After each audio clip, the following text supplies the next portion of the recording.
So, you have this di ba? Psychic abilities talaga, no? So, you have this intuition, no? So, within this coming week, no, mga Aries, no? So, palakasin nyo ang inyong intuition, no? Have a meditation, no? Something like that, no?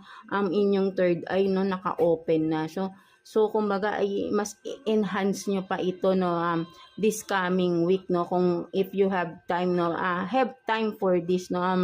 Mag-meditation kayo, no? Something like that, no? Kung ano man itong mga ginagawa nyo para mas lumakas ang inyong mga psychic abilities, ang inyong mga senses, right? No? Something like that, mga Aries, no? So, tignan naman natin, what are the possible lucky numbers for you this coming week, no? Mga Aries natin.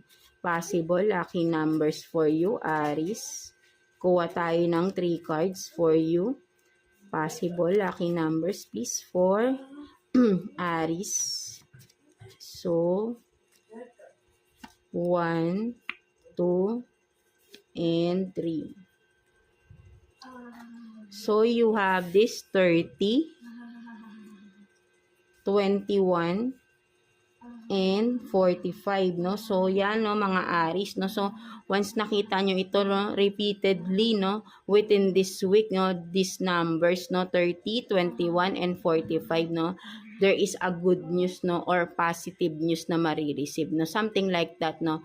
Within this, if you see this number, no, numbers, no, within this week, no. But then yung positive and good news is hindi natin masabi kung kailan. But then, if you are seeing these numbers, no, there is really good and or positive news, no. Maybe this coming week rin, no, for sure, no, mga for you, no, mga Aries, no. So, or maybe sa inyong member of your family or within your circle, no, mga Aries natin. So, yeah, that's it for you, no. I hope naka-resonate kayo sa inyong reading today, Aries, no. So, yeah, thank you for watching, Aries. So, let's see, no, mga Leo. So, kamusta kayo dyan, Leo, no? Tignan natin, career situation ninyo, mga Leo natin. Kuha tayo ng 3 cards for Leo. 3 cards for Leo, please, universe, no? 3 cards for Leo. Career situation ng mga Leo, please. So, 1, 2, and 3. So, let's see. So, you have this, no? Choose